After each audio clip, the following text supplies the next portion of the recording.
we're back, guys. Thanks for jumping on. Thanks for coming in on this, Monday night. Joe's on his way, but you've got Big J, and, mate, it's a bit of a tricky one. One more week until the preseason games start. I don't know about you guys that are watching, but, boy, I don't know how quick footy came across the line. It was last week was preseason, just normal. I mean, Christmas was a week ago. So, yeah, it's a bit of a crazy one at the moment. Hope all of you guys are having fun out there watching everything. How's it going, James? How's it going, Scott? Well, mate, as PW says here, great show. Thanks you for the chat, mate. We're here probably for the next couple of hours, and then we're doing a few videos later on as well. So stay tuned for the content that's coming out. Hopefully you guys have been catching up on my team videos. They're coming out quick and fast, and some teams I've definitely found a lot more Supercoach relevant than others. I'm just up to recording Collingwood, and I think there's potentially 4 players we're going to talk about in the Collingwood video. So, Nick Daicos, you're getting a bit of a run here. I'll tell you what. Hey, James, how you doing? Hey, Scott. Oi, let's go. Yeah, how are you guys doing? How's your Monday going? Let me know how your teams are going as well. I know that there's a lot of questions that need to be answered, and, Joe and I are definitely, we're here to do that. Supercoach this year, I think, every year has its challenges, but as the preseason progresses, I think there's more and more and more questions that come up and things that need to be answered. Then I think what we thought about maybe a week ago. I know there's definitely a few players who we'll talk about soon that just kind of come out of nowhere and say, hey, why are you not picking me in your side? What's up, Joe? How you doing? Doing well.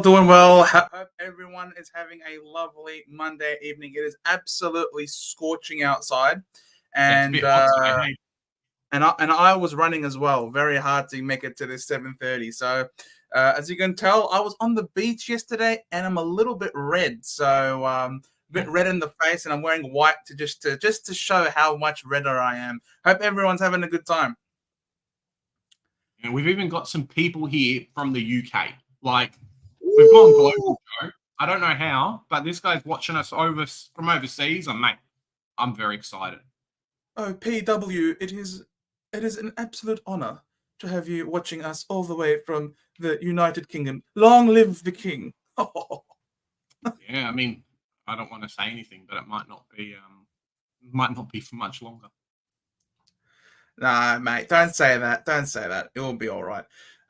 Legend 24. I love me some Kobe. I'm always happy every time I see Legend 24 comment. R.I.P. Kobe. Oliver was training with the main group and participated in the match sim. Look, that's pretty. Look, it's interesting, but I think he's got a long way to go to come back to play senior football. Taking place in some match sim doesn't automatically mean that this guy is going to be featuring in the senior side. So, and there was someone who was reporting that he might not even show up for the whole first half of the season. And I saw a picture of him, and some people were saying that he looked really strong, looked really good. I personally didn't see it. I think that he definitely requires a bit of work before he can actually feature. He's only just joined the main group, so I wouldn't say he's right to go. Depending on what's happened in his preseason, obviously kind of depends on what his fitness is going to be like. I don't think he's one of those players that would drop his fitness huge amount, but there is a big difference between doing preseason, jumping in on a match sim versus actually playing the preseason games and whatnot. I know bit of a spoiler for a video that we've got coming out soon, but Oliver and preseason run is definitely one of the players we've got questions about. I reckon even if Oliver comes back, he'll start off slow, and we can get him for cheaper. I don't think there's a need to run in and get him. Causa, how's it going, mate? Should I go Daicos lead and Martin M6 and 3 defenders, or go Martin M5, Sicily and Stewart in my defense and have 4 defenders? I think there's too many good picks in the midfield this year to run Martin at M5. Personally, I think even if you had like a Crouch or someone else in your team, that would push Martin out to a 6. So I'm pretty sure that's how the money and stuff works out anyway. So I think the defender rookies seem to be a little bit stronger than the midfield ones at the moment, or at least I've always gone back to cool. Who's fieldable on field every week? So that's a big thing for me. I think I would go the first option there and just have 3 defenders.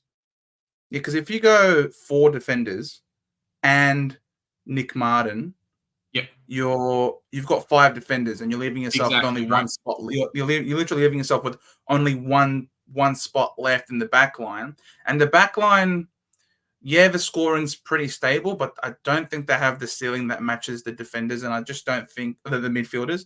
And I don't think defenders will ever really price you out. I don't think you can get a premium defender through a 1 up, 1 down. Whereas when you're looking for your gun primo mids, your uber premium in the midfield, I don't think you're going to be doing a 1 up, 1 down. I think you're more likely to do a 2 down, 1 up. So if you can start more of those gun mids, then it means that you are, by virtue of doing that, saving yourself more trades moving forward into the season, when you might have to use 3 trades to get them as opposed to 2. I'm more likely to start. I think I agree. I agree with Big J. I think option 1 is better. Yeah, it's a bit crazy thinking about it, but 550k player obviously is a lot cheaper. Spend 2 trades into the midfield if you can, or 3 trades in a midfield spot versus the same in the defense. I know that we've spoken about it off air a lot, Joe, when trying to figure out structures and whatnot, that these players, as you say, you probably will never get priced out for it. Correct. Carl Meany, how's it going, Carl? I hope you're not being mean to people these days. G'day, fellas. Is starting Nick Martin in the mids and hoping he will get DPP viable or unnecessary risk? Look, you know my thoughts on this, Big J. Are you going to say anything different? Well, Carl, if we look at it, according to Joe and quite a few others, Nick Martin is playing basically a really good halfback role and taking kickouts, right? So you're expecting that he's going to be a defender keeper come round 7. Play him in the mids, take him. Get an underpriced premium, because that's what we need to do. And it allows us to get more expensive premiums and fill out our team. And this year especially, Joe, I think there's a lot more value in the more expensive rookies. I'm not sure if you were playing a couple of years ago where it really was like, maybe you get the number 1 pick and then the rest are like 117k guys.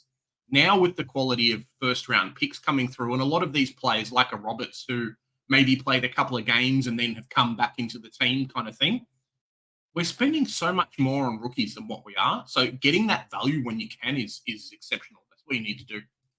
Yeah, I agree. And also another thing that we haven't really touched on a lot is the magic number is actually higher than it's ever been before.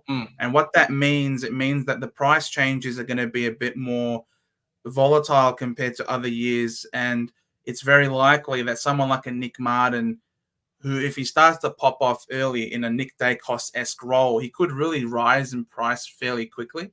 And what that means is if you're going to try and get him in round 7, you could be paying around 100,000 more than someone else would have. And so it's also an extra good score that you're going to have on the field.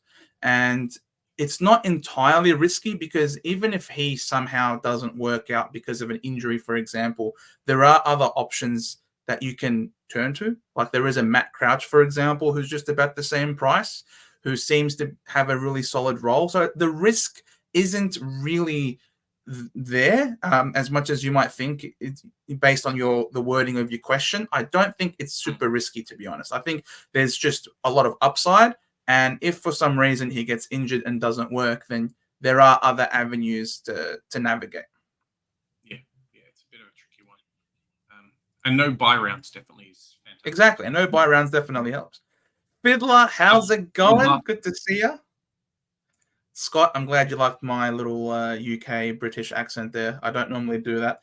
Aiden, good evening. Thanks for coming on, my friend. Damo, you ledge. How's it going? What's up, Damo? How you doing, mate? Hopefully your Supercoach team at the moment is going quite well. I haven't actually seen a Damo team reveal video in a while or at all. So maybe something's in the works that I've kind of spoiled for everybody.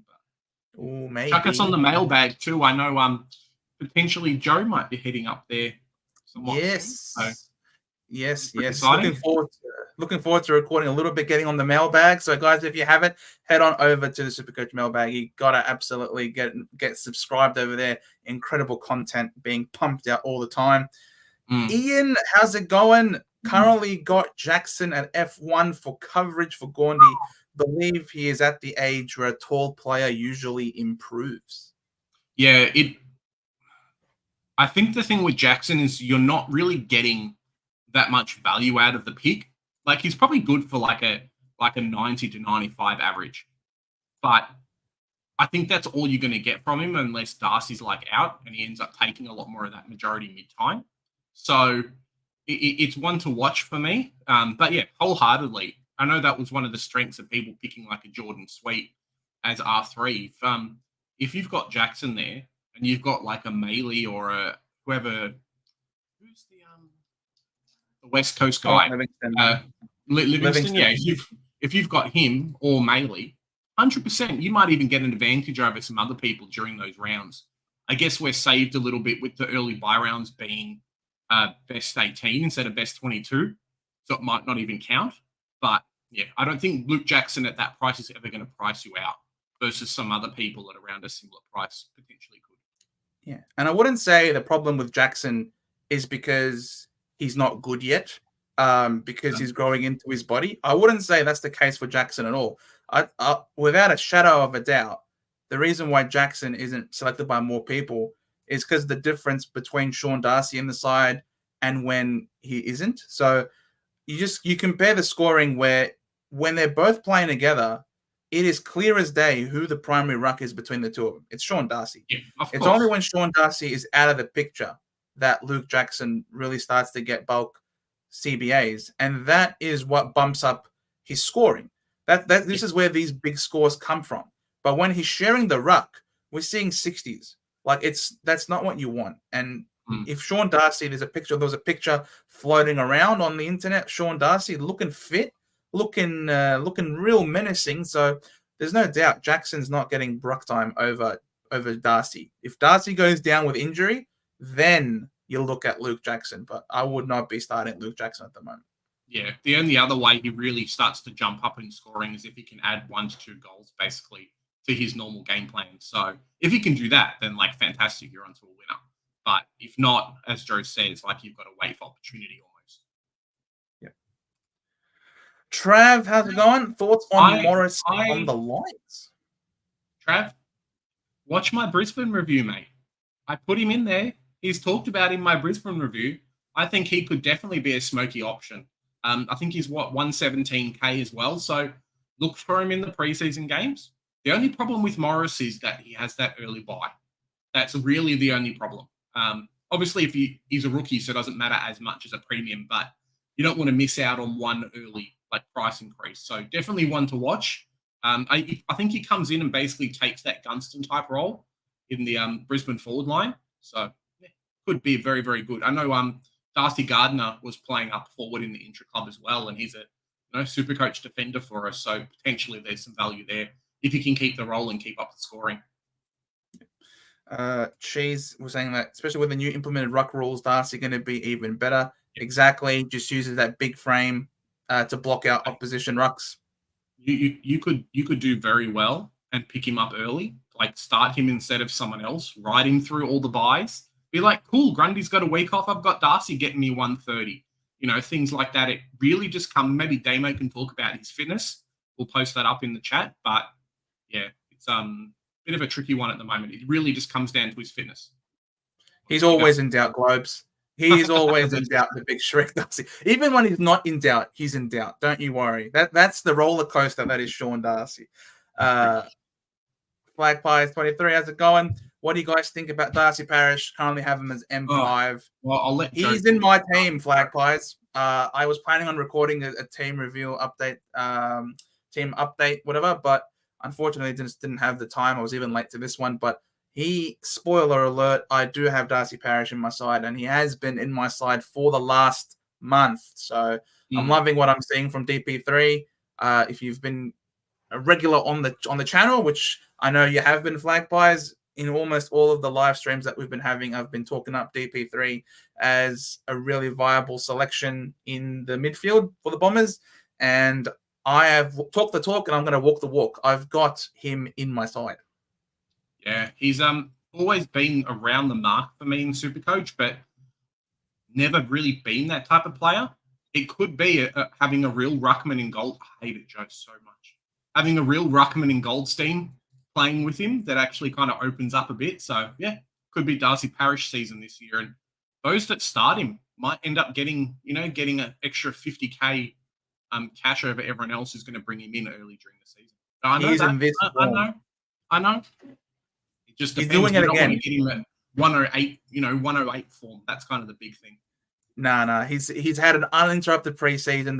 The last 2 seasons that have gone by, he has had slight interruptions in his preseason, which then led to soft tissue during the course of the season. But he hasn't missed a beat. He's been absolutely dominant. And now with the new rules being implemented, mate, he is just getting silver service from Goldie. And we saw it in the match sim. So I'm really excited about him. I love me some DP3. I know I'm a Bombers man, but there are other non-Essendon supporters who are also on board this guy. It's high time. It's gonna turn around. And as Global says, he does have a high floor, so he can do it. He can do it. I hope Goldie is looking better than your other rucks in the preseason games. That's all I'm going to say. Like, if Goldie's getting beaten by Kane Lambert, I don't even know who you guys have. Nick Bryan, then whoops. Watch out, mate. Carl, is one primo forward line going too skinny? Oh, that's what I've got at the moment, Carl. No, I don't think so. I've seen some pretty convincing teams with no premiums in there as well. It really just depends on the makeup of the rest of the team and why you're not starting Flanders, basically. He looks like he's probably 50 to 100K dollars cheaper than what he should be, given his scoring in the second half of the season. So why are you not starting this guy? But then also, if you're not starting him, what's the rest of your forward line looking like? Because I think you can get away with a few cheapy mid prices. I know I've got some potentially. Nat Fyfe has made his way into my team, Joe. No. Yeah, it's kind of like, where are you spending the rest of your money? The good thing about the forward line this year, and it's similar to why I think we're not so inclined to stack the back line, is that generally your forward premiums are always going to be around 500K to about 550. So you're never really going to get priced out. And generally you can spend 2 rookies to make that price, because we generally offload 2 rookies around 300K, right? So 2 of those together, one becomes a 117, the other one becomes a premium. So you're never really priced out of there, especially with a lot of the you guys like James Harms, potentially a Fyfe and stuff getting to even 400K. You can afford everyone in the forward line. It just depends where are you taking money away from and putting money back. So definitely 1 premium's fine, especially best 18. You can do it because the 4 of the first 6 weeks doesn't matter. 100% is good. I think that's the trend, because who else are you going to pick to? Exactly. I'd much rather also just hold off, see who the best players are, and then trade them in with a 1 up, 1 down. Definitely. It's not a big deal. Max Bingers, Thompson Dow in my squad, Buderick and Fyfe. Thoughts? Well, you seem to be a Richmond man, and obviously Thompson Dow was getting a lot of praise, a lot of hype from the Richmond club and the Richmond track watchers, that this guy has been absolutely electric coming out of the midfield and through stoppages and things like that. So, look, he's probably the one that sort of steps up if Dion Prestia goes down with injury. And I'm pretty sure Dion Prestia isn't doing great at the moment anyway. But we can see he's got 50% CBAs in 2023 in his 4 games, 58% in his 6 games. So, look, he's certainly got potential to certainly perform really well and outperform his price. So, look, I'd certainly keep a close eye on him. Obviously, having the early buy sucks, and I'm not too sure about having mid prices in the midfield. If he had forward status, then yes, I'd almost certainly lock him in. But because he's mid only at that price, I feel like I'd rather go for either a rookie like your McCurdy and Sanders, or pay up a little bit for someone who I know is going to do really well, as opposed to a bit more of a skeptical pick. So I don't have Thompson Dow in my side. Buderick, as I mentioned before, I'm looking at keeping a close eye on him, making sure that he does have the Jayden short role coming off halfback.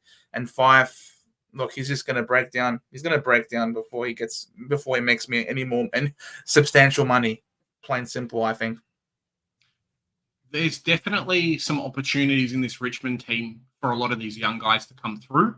Either, as Joe says, from players, just being injured or getting a bit older to, hey, look, if they want to move up the ladder, they've got to play these kids because they're basically going to be the future of the team. I know there's a spot for like Trezise in the backline, for example. We know that a few of these other players are doing well. There's no reason why Thompson Dow can't be a good mid-pricer for people that will make some money, but I just don't know if he's going to be there. Buderick, it kind of follows on a little bit with what John's saying here. How have how have your teams changed? Buderick was in my side, isn't anymore. I just like I think the defender rookies are going to score decently well enough that we're going to, I can probably save 120K by downgrading to a Curtin, for instance, and upgrading somewhere else. And currently Fyfe's in my team, so in the forward line as well. So, yeah, just something to pick up over the last couple of weeks. Definitely going to put out a team review video before the season starts, really. Yeah. My team hasn't changed in too much based on what's happening in the intra clubs, because I understand that when these clubs are playing within their own team, within their own the four walls of their club, they have to play more people than they otherwise would have normally, so that they can have enough players for both teams. So it becomes a hard read. And I know last year I myself got, especially with the practice games, I really got burnt in changing up my starting team based on what I saw in those ones. I'm definitely trying to keep a track mostly in terms of who's having consistent roles in their clubs. They're not, moving all over the place. They're in good form. They haven't missed a session. Those to me are the most important ones, I think, more so than just how they played on a particular day, like their disposal was off, etc. I'd much rather keep a track on who is, performing really well in terms of not missing a session, doing personal bests in their time trials and things like that, and hearing from them, hearing from their coach, hearing from track watchers, the types of roles that they're playing. And if I'm not hearing much about that, then it does sort of cool me off the pick, because if no one's identifying them as doing really well in the preseason, they're not eye-catching, then to me, that's sort of like is a bit of I better keep a close eye on that and make sure when the games start, like in round 0, for example, I'm not hearing too much about Harms. I'm not hearing too much about Billings. I want to sort of see for myself how well they're doing. So it hasn't changed too much, to be honest, John. Based on those reports, I'm also keeping a close eye on if they're missing a session or if they're being managed because they felt sore here or there. That's more of a concern for me. Maybe it's something that we'll put in a video before Sunday when the preseason games kind of start, is that a lot of the intra-club stuff, there's kind of takeaways you can have from those and then from the other ones as well. One of the big things from intra-clubs is there going to be an A versus a B team like some teams are doing? Or is there like a forward half A versus defender half A? Things like that. I know some teams will be cool. Their best defenders on their best forwards. And similarly, the VFL defenders on the best, like the VFL forwards as well, to kind of make the teams as even as they can be. It's something definitely to watch there and to consider in the teams. As Joe says, sometimes they'll put VFL players and whatnot in the teams, and it's kind of just people making up numbers versus actually playing as well. Causa, I would also hate to only have one spot for Daicos Sinclair and have to choose one and miss out on a good mid if I have Daicos in mids. Yep, absolutely. Yep. Which is why we're not stacking the defense, because I think there's some real options there and players that you want to bring in maybe after their bye and things like that, who might not be good starting options, but are definitely good finishing options. Yeah, Sinclair, top of the list for me. I absolutely want to get Sinclair around just after his bye. I think Sinclair's run home is wonderful. Dan, the Frio Tragic, how's it going? Good to see you, my friend. Velo, good evening. Good evening to you. Would you take Buderick, Weddle, or GF? What, for my Supercoach side or for real life? Pick for both. If you have to pick for both, pick for both. It's Weddle for both. Weddle for both? Yeah. Yeah, I'd probably do Weddle for both. In Supercoach, I'm not picking any of them, though. As I said, I think you're going to get similar value potentially. Like, guys at this price, you're expecting to jump probably 20 points to be very viable in Supercoach, maybe even a little bit more, maybe like 30 points. I don't know if all three of them can actually do that for you. So what you do is you go and pick a rookie instead. And I think we've got a few defender rookies that will come through, especially over the preseason. There's a few players out there, Joe, that look quite good. So definitely one to watch there. For me, neither. I was on the Buderick train, but not anymore. Actually, I don't like GF. GF's definitely got the worst role. Weddle, out of all depending three. on... I think he's playing Weddle, wing. depending... Yeah, GF's been pushed to a wing now. Weddle's playing some halfback and some wing, which makes it tough. If Buderick does have that cemented Jayden short role off halfback, I think he's probably going to have the safest scoring if he has that role off halfback. And we see it in round 0. We get a free look at it. We see it in round 1. Then that will be good. Then Buderick really becomes an option. At 301,000, playing a Jayden short role, he can make us a lazy 110,000, perhaps. And then we can one up, one down. And if you don't start Daicos, then Buderick could be that nice one up, one down to get you the Daicos. Could. Massive. I love the could. I love the could there. Yeah. PW, key decision differentiator this season. Honest thoughts about Daicos, the favorite defender, number 1 versus the early buy consideration. Are you picking him in the starting squad? I am. Yeah, I've got him in my starting team as well. I don't know if it's the early buy that I'm worried as much about as potentially the tag, because half the competition are going to get him off, like get his scoring away from that week. For me, it's more, hey, I don't want the half the competition who don't have Daicos to now get him cheaper than what I've paid for him, or get him substantially cheaper. Like if he drops 20, 30K, okay. But I would hate for him to come out, get a McGuinness tag, something happens, and then he ends up dropping like 100K, because there goes the value of the pick. If he drops 30K, sure, no worries. But there's always the threat that, you know, his scoring could go back to a lot better. So we'll wait and see. What's his what is his? I know he's got Judah Burts at the start. Matches fixture. Look, for me, PW, I know he's got the early buy, yes, but I don't mind picking players who have the early buy if it means that they're going to be value and they're going to be upside for the rest of the season.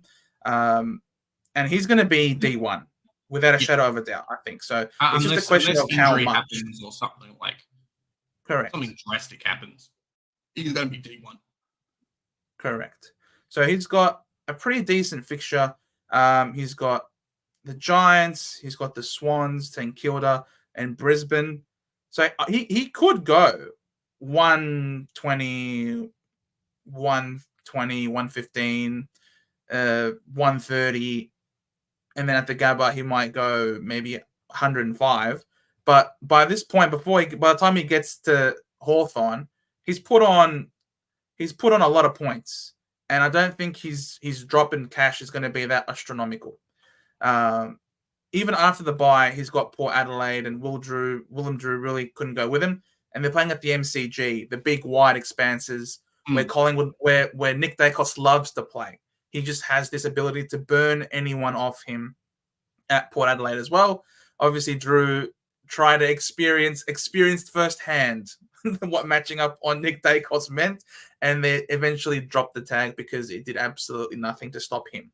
So I think that Daicos's drop in price will not be as stark as a drop. So, and I'm not even sure Lachie Jones is going to do anything, will do much either for Port Adelaide if they use him instead of Drew. So for me, I just think Collingwood going to go another level. They're going to be too good. There's going to be too many damaging players. They've now added Lachie Schultz as well to the mix. Bo McCreary could be bursting through the midfield as well. They might have to put some attention into Bo. So there's just too much going on at Collingwood. And I think they're going to embrace it. They're going to know how to beat it. I think Daicos is worth starting as a selection. Yeah, I think as well, people say Cooley's the best player on the club and things like that. Collingwood know how to play against the tag. Like, they could just be like, cool, things come in, try and tag Daicos, the rest of the players jump you, or we're going to punish you that much that you focusing on one of our players, you get to demolish the rest. So you could see half a tag work and then be like, holy shit, the coach after halftime's like, get rid of the tag. We need to stop something somewhere else. It's happened before during games last year.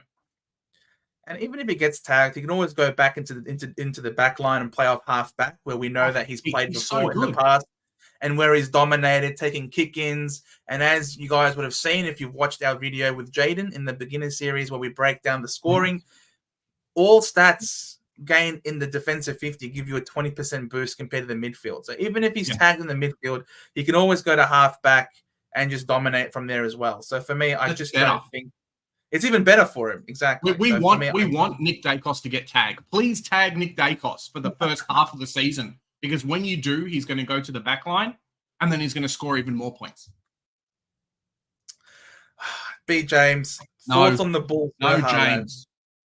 We want to win Supercoach. This is not pick our favorite AFL players. I'm sorry. There you go. You heard it from the North there. Dave, I did want to open the Footy Mailbag channel for January, and we'll be doing a pre-preseason games team video over there as well. Nice. Very nice. So head on over to the Footy Mailbag, guys, if you haven't already. How many mid-prices Flag Pies us are we starting? At the if we count Zach Williams as a mid-pricer, yes. 1, 2, 3. 3 in my team. 1, 2, 3. Likewise, 3 for me as well. Yeah, just Williams and then 2 in the forward line. I think the strength of the rookies is so good this year. And as I said at the start of the video, so many of these like returning players or injured players. Heck, even like an Alex Sexton who you could play on field. Like, he's effectively a mid-pricer and we get him at 100K cheaper. So, like, do we count him as a mid-pricer? Because he's not really a rookie, but he's rookie price. He's 133. I think there's a few of those. That's what I'm saying. Like, I think there's a few of those players, even a Caulfield, for example, in the back line, or a Marty Hall, or some people playing the likes of like Roberts, who looks to be playing. I know we'll talk about him in our rookies who are impressing video coming out shortly, Joe, but seems to be playing half back in Sydney's A squad at the moment. So, yeah, few underpriced players, which allow us to get overpriced players in different positions, but it also means we don't need as many mid prices. And on the other end as well, like if you've got a guy that's, let's say, 130K, he's only priced at like a 23. So for him to make you 150K or 200K is a lot easier because he just has to go up to like 50K. So he has to go up to like a 55 to a 60 average, which is, it's pretty easy compared to a mid-pricer who's already priced at like a 40 or a 50, now has to jump up to like an 80 average. So that's a little bit harder for some of these guys to get the same amount of value out of your team.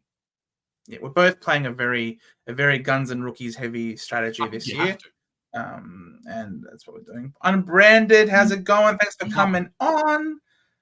Scott's staying away. I was going to say Scott's walking away. Scott Walker, Scott's walking away from all the buy players. Fair enough.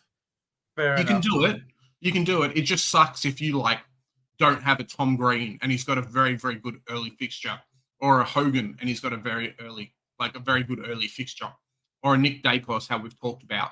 Or even like a Zach Williams. Like, are you not starting Zach Williams, Scott, because he's got an early buy? Or are you saying, okay, cool, I'll get Zach Williams at It's talking about the premiums, man. So, it's definitely the premiums. I know that's what he's trying to say, but I'm just like, hey, can't stay away from everybody. Sean Darcy, SFL version, Anthony Davis, always day-to-day, 100% Chase, 100%. As a Laker fan myself, it annoys me. PW, key decision differentiator this is. This almost is the exact same way you started the other question about Daicos. It actually is the exact same way you started about Daicos. I think so. Honest thoughts about Bontempelli, the favorite midfielder, number 1 versus value. Are you picking him in the starting squad? The Bont has not left my side for a long time. I love me some Bontempelli. Yeah, I think so as well. It's one of those players in your team that I think you can give yourself a break sometimes in Supercoach, and you don't always have to go the most value.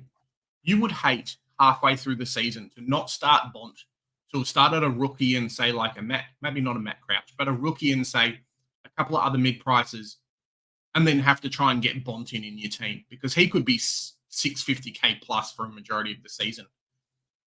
I think as well, with our kind of, I'm going to say neutered teams, but with our teams where a lot of the points are spread out across the board, it's always good to have a nice captain option that you can rely on every week. And I think the Bont definitely allows that for us to be able to be cool. I can pick out whoever I want for a vice captain, but generally I'll pick Bont because I know he's probably going 120 plus. And, even if my team maybe doesn't score as well early compared to some other people, at least I'll get a pretty similar captaincy score, which is something that not picking Bont, you're now relying on matchups a lot more than maybe what you would have. I think there would have been some real contention for me if he didn't come back fit and firing and dominating in preseason. Like if he, I know he had his surgery in like December, right? So if he comes back and he kind of had to go, yeah. But like if it was worse and he kind of around this time wasn't looking great and whatever, I think there'd be a bit more cause for concern and being like, cool, maybe I won't start him. But it's very hard to go past the Bont. You don't want to have to change like 5 really expensive players in your team. It's going to kill all your cash gen. And how are you going to fill it anywhere else? Sorry, he is their best player by far. Of course. And they're gonna play him in the midfield. And even if he rests forward, he's got the physical capabilities to dominate in that position. He can take a mark over anybody, and he's a beautiful kick for goal. And you look at his starting fixture. He's playing against Melbourne. All right, they made the 8 last year, but I think many are expecting them to slide. He's played the Suns. They missed the 8. The Eagles, he'll kill. The Cats missed the 8. We missed the 8. St Kilda, people anticipate to slide. Freo missed the 8. Hawks missed the 8. Richmond missed the 8. His first 9 games, he's got 7 teams who missed the 8 last year, and 2 of them, St Kilda and Melbourne, who did make the 8, people anticipate a slide.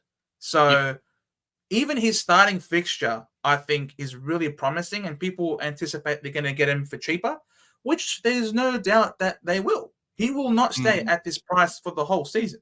But the thing is that you're also forgetting is that we're picking him as a perma captain. He's going to be our permanent captain for the duration of the season. And whilst you're going to get him for cheaper later, you're missing out on all of his captain scores. And Bontempelli has a ceiling like no one else in the game. So for me, and he can score from a wide array from every source. It's either contested possessions, or number of possessions, or knock-ons. He's really good at getting the 1%ers. And if you follow Jayden Paposki, he says that the reason why this guy is so good at scoring is because of the 1%ers. And you can't take the 1%ers away from Bontempelli. He will always be a 1%ers king. And this game here against the Eagles at Marvel Stadium is going to be potentially a 200 game. Bontempelli at Marvel against the Eagles could genuinely be a 200 score. There is no way in the world I am not having Captain Bontempelli in round 3. I'm sorry. But Joe, haven't you heard that Bont's going to go forward and now do all this? If Bont goes forward, he's going to take marks and kick goals. So don't use Bont going forward and resting forward, and potentially Bevo's going to move some stuff around. No, doesn't matter. Bont scores from everywhere. And when he kicks goals in the forward line, he almost gets more points than anywhere else too. So. Exactly. Yeah, exactly. Because he's too good at this game. The Bont is too good in this game. Travis, how many round 0 players is too many in our starting teams? I don't think it's really a case of how many is too many. But in terms of premium status, I probably would say picking 2 or picking more than 2 from each of the bye rounds, like from round 1 to 6, is probably too many. Because some people will run like no premiums, as someone else in the chat before said. So you can get away with having like a Nick Daicos or potentially a Max Gawn or Grundy being out, especially depending on your team. You might have a Luke Jackson kind of thing. But I think having more than 2 is probably a no-go for me. At the moment, I've got one buy round that's got 2, and that's because I've got Tom Green and Flanders. But outside of that, I think I'm pretty much covered with some that have 0 and the other ones that have 1. So more than 2, I think, is too many. Mate, you can't forget big Maxi Gawn and Brody Grundy in the rucks as well. So a lot of people are going to have 2 already. Yeah, exactly. But I mean, like, yeah, I was more saying like 2 in each of the weeks off. Like, don't have more than 2 in each of the weeks off. I 100% agree. Yeah. Like, you're going to play Gordy. Who else are you not going to play as you're starting 2 rucks? Whoops. Correct. I don't think the buys should necessarily be causing you to sacrifice your team structure, especially if there's good enough value in the pick. Like, if you genuinely believe that Sam Walsh is super value at his price, and based on what you showed in the final series and the fact that he hasn't been missing any preseason sessions, you'd expect him to absolutely bounce back and do really well this year compared to his price point. So you would imagine that starting him right off the bat is very viable, I would imagine. Same thing with Tom Green. When are you going to get this guy into your side? If you don't get him, if you don't start him now, when are you going to get him? If we anticipate him to be a top 8 midfielder, it means he's going to be an incredible scorer for you. And so his price isn't going to drop very well. And because by not starting him, you're going to delay trading him in, knowing that when you trade him in, he's going to miss games for you in the buys. So I anticipate that. I think it's decent. It's fine. You can start these round 0 buy players. You also get a free look at them. And if you're really happy with them, especially in the mid-pricer department as well, like if we see, for example, Billings play a really bad role, stuck on a wing, not getting involved at all in the play, then you can make a judgment call and be like, you know what, I don't want him. You might see Caleb Windsor, for example. Windsor's playing a half-back role, or Marty Hall's playing a half-back role, then that's fine. I think ultimately it comes down to what best suits your structure and where you can see the value in those selections. Don't sacrifice your team just because of a round 0. Yeah, and as Joe and I have said in previous videos as well, that round 12, I think who's missing out in round 12, Joe? North, Brisbane, GWS, and there's one other team. That round 12 buy is really hard to judge. And Sydney. So start as many. If you're going to start buy round players, try and start players from those teams, because you're not going to bring them in round 7, 8, 9, 10 when you're upgrading your team, and then 2 weeks later they've got a week off. Like, there's just no value in that. So that's definitely where it comes from too. And round 0 buy players, mate, especially Melbourne and Richmond. The benefit of a Melbourne and Richmond, if you have mid-prices and rookies from these 2 teams, by the time you get to round 6, they've played 6 games in 5 weeks. They've got an extra price rise compared to everybody else. So if anything, you should be encouraged to start rookies and mid-prices from these 2 teams, because it means that by the time their buy comes around, if they're still playing, of course, and haven't missed a game in those first 6 weeks, they've actually made you more money than anyone else, most likely. So they can be great fodder at this point to really catapult your upgrading, because it's around this point that you're really going to start to go a lot faster and harder with your upgrades. And I know for myself, after round 7, I want Zach Merritt in the side. So I would be very happy starting a bunch of Melbourne and Richmond players if it means getting more money from them that I can then use to 2 down, 1 up to get Zach Merritt after this point. Joe, we were talking before about a Thompson Dow and Billings and some other players. They've got a few juicy mid prices that might do well for us. Correct. Agreed. Freddie, how's it going? If you haven't subbed to Freddie Supercoach, chuck him a sub, guys. Is it too shallow to have Butters, LDU, Brayshaw, I assume, and Nick Martin and Crouch in the mids? Butters, LDU, Brayshaw, Martin, and Crouch. How is that light? He's got 1, 2, 3, 4, 5 mids. Is Butters your most expensive, Freddie, or are you saying just like that's what it is?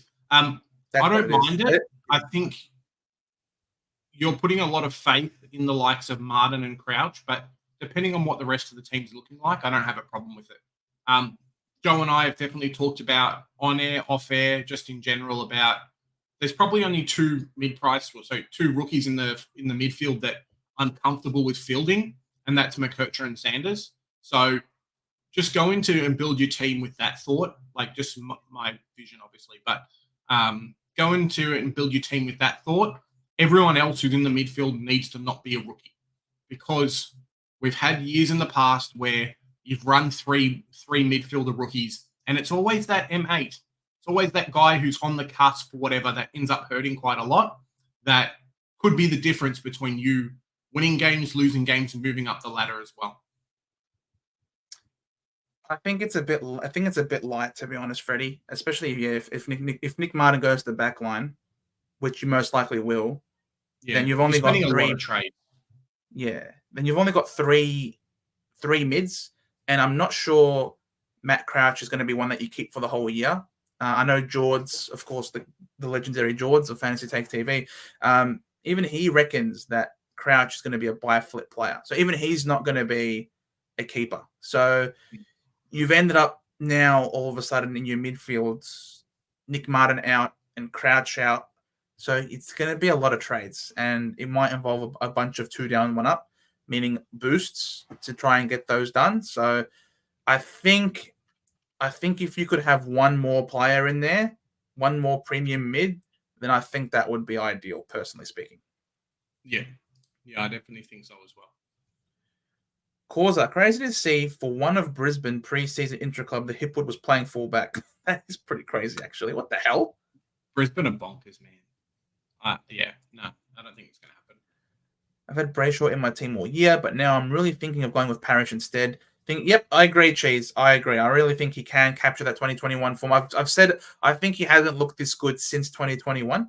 He hasn't looked this great in the last 2 seasons. He's even resting forward, a bit like what LDU has been training in this offseason in terms of resting forward, hitting the scoreboard. That's what Parish is doing. And in the last intra-club, he kicked 3 goals. Yeah. He had like 40 disposals and kicked 3 goals. He's an absolutely ripping form, is one Darcy Parish. The plane is flying, baby. If he shows something, like if he shows a lot in those 3 preseason games, chuck him in your team. Like I might get pushed to start Darcy Parish this year, Joe. I know it's a bit of a shock, but it could happen. Thoughts on Dunkley? Said us PW. Upgrade target. Don't start him. I think round 2 bye just hurts a little bit. We have talked about like it doesn't matter, but I think just in general that round 2 bye is a bit of a hurt factor for me. So yeah, that's probably the biggest thing. He does have the round 12 bye, so we were saying that round 12 bye is fine. If you want to, 100% pick him. He is going to be one of the biggest pods ever this year, and I think just ever in Supercoach in general, because people are jumping off the train hard. No one's picking him because he's not forward eligible anymore. But really just comes down to what's Brisbane doing? Are you happy to have him off round 2? I think in general, a lot of people are going to have players off from round 3, 5, and 6.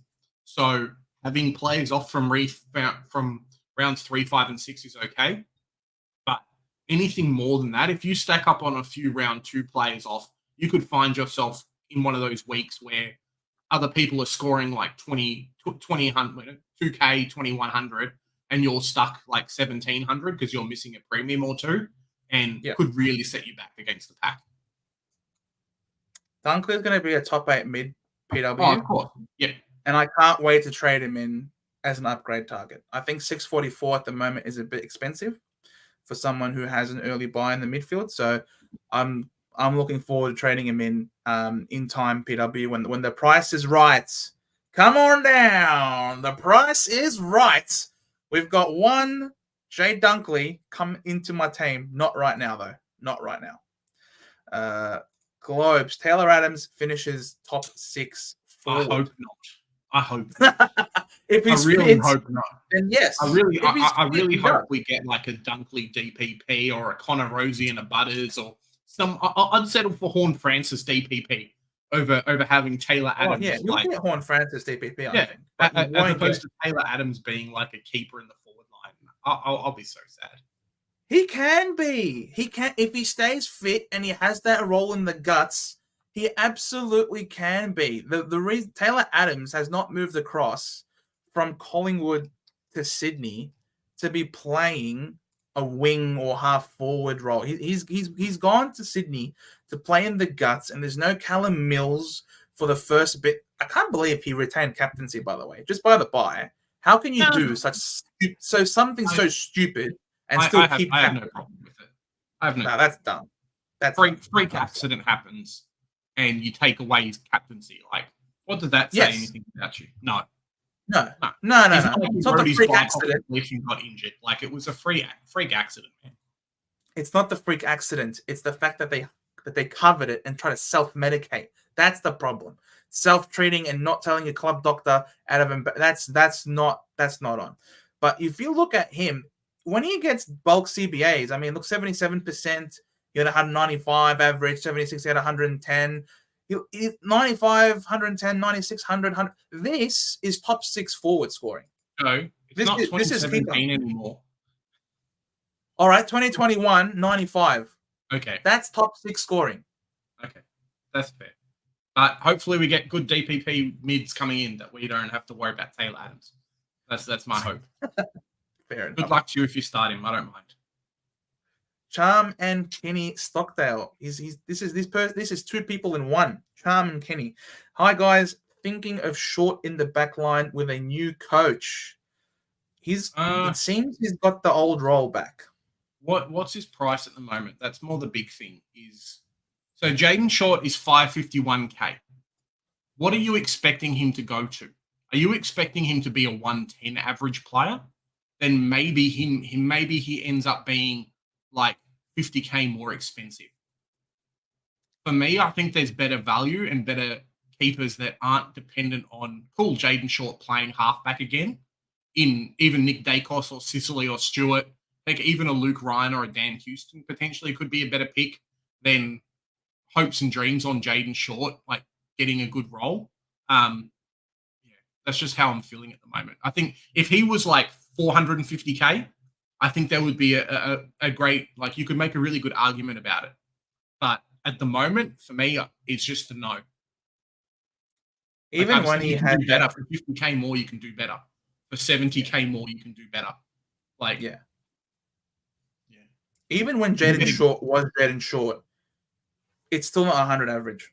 No. Even when Jayden Short had his Jayden Short role, he still wasn't. That's not top 6 scoring. So for me, I probably wouldn't want to do it because I just don't think he's going to be top of his line. And because he's not going to be top of his line, then he's not going to be someone that I keep in the back line. And if I'm not keeping him, plus he's got the buys, for me, that's just too many negatives for me. Not worth keeping. Whereas if it was someone like who I know, for example, is going to be a top 6, or I'm really confident they're going to be a top 6 of their line, then I'm willing to start them because I reckon they're going to be a keeper for the whole season. Same thing like with a Tom Green or a Sammy Walsh. These are players who you probably want to keep for the whole year.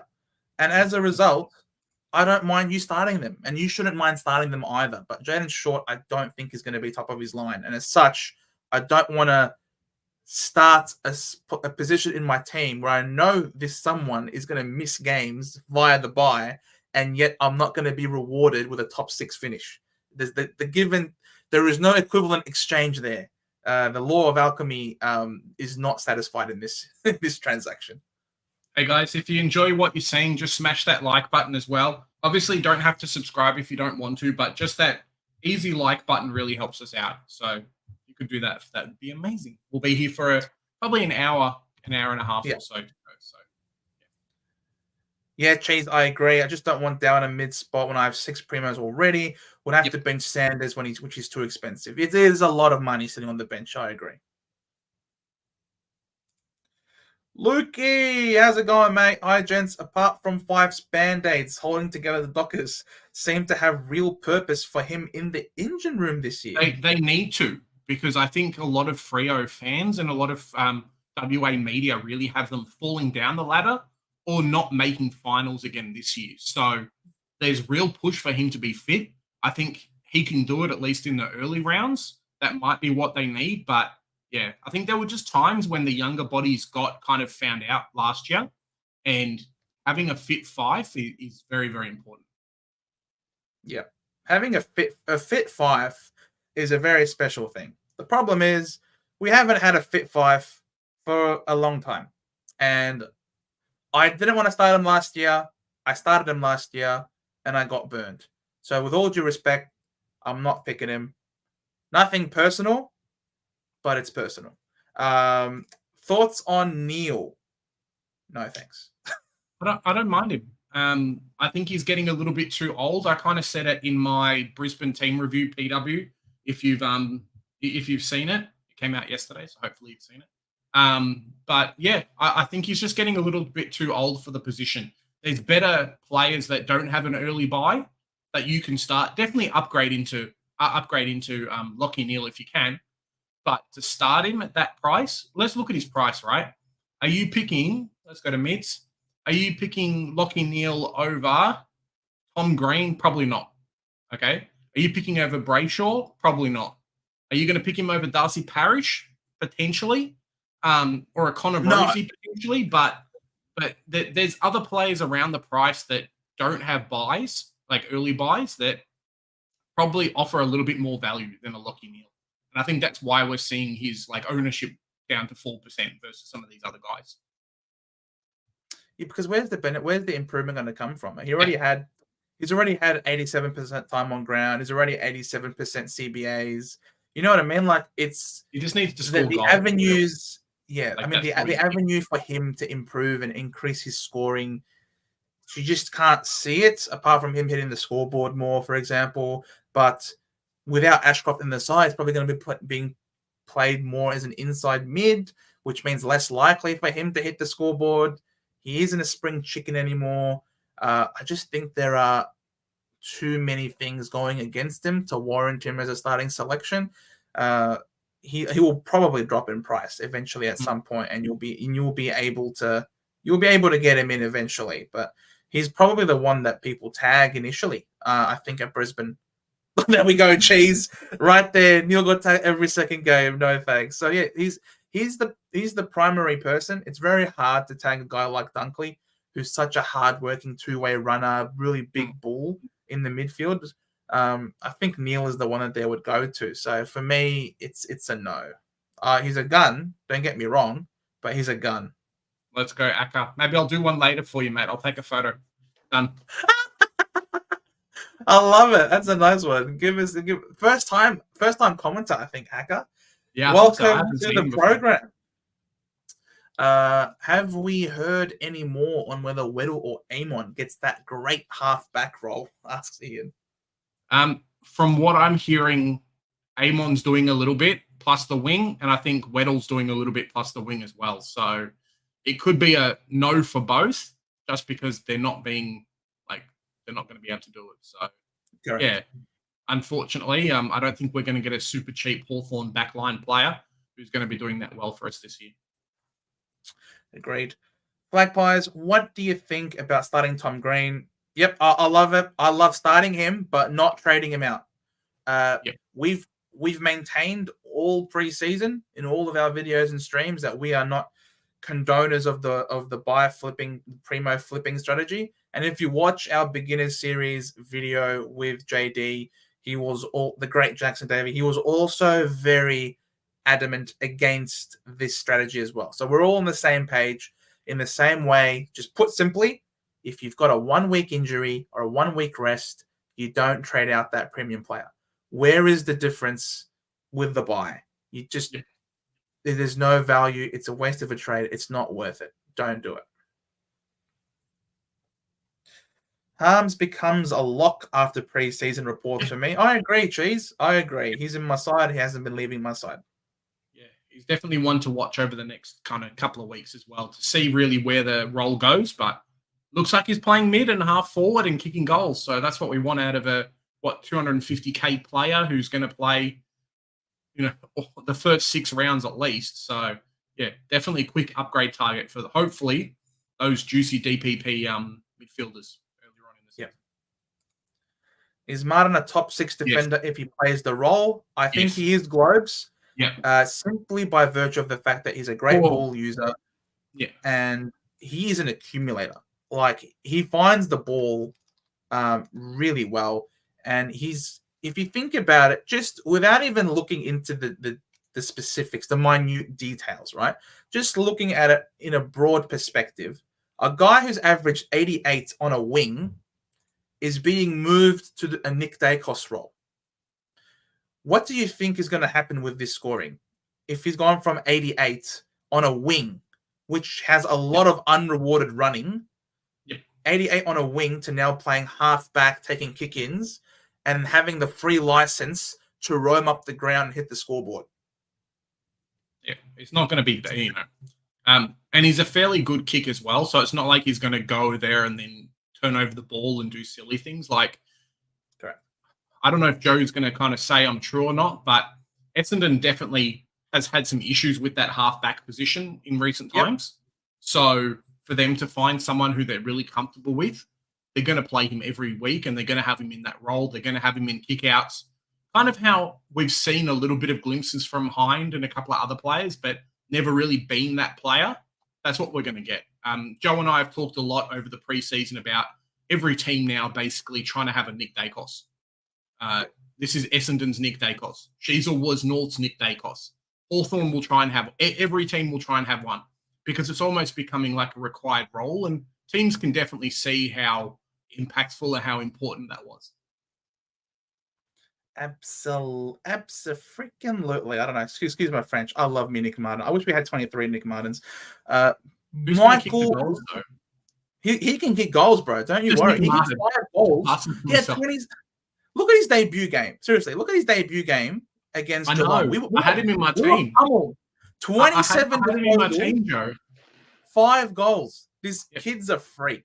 Michael. Sorry, Michael. What do you guys think Tom Green will average? Also, I'm struggling not to start with Daicos like everybody else. Do the cons outweigh the pros here?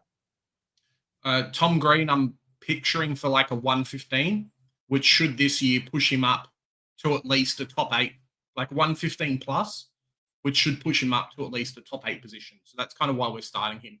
Just natural progression and whatnot, and the team getting stronger definitely will help him. And I think we can do some stats as well on when Briggs was in the team versus when Briggs wasn't in the team.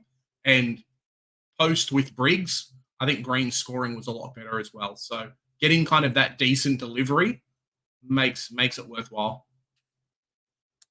And we know what role he's going to have. He's a contested beast. I think he was top 2, if not top 3 in terms of contested ball and clearances. So he's an absolute freak of nature. He's a younger Clayton Oliver. He's Clayton Oliver 2.0. So exciting to have. He's in our side.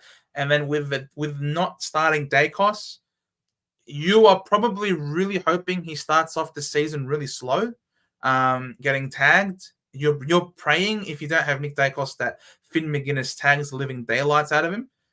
So much so that he leaves a tattoo on his shadow, that when he goes home, he'll just have Finn McGuinness's face still imprinted on his shadow when he looks down. So that's what you're hoping for. It might happen. Finn McGuinness is a super tagger. He might not even be best 23, Joe. But he's not best 23, I don't think. But for real, Finn McGuinness could just not play that week. And then the stuff thing with Daicos, I think, as well, is it slowly starts to turn into, hey, wait, like 80% of the competition are going to own Nick Daicos. What do I do if I don't have him and he starts to score really well? If that starts to happen, you're in a bit of trouble. Yeah, he's already underpriced because he was subbed out. Like 61% voting already. Yeah. If he has a good couple of preseason games, mate, you're in more trouble.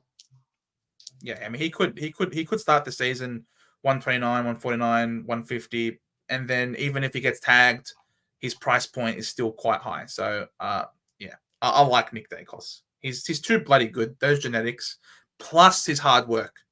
He's a gun.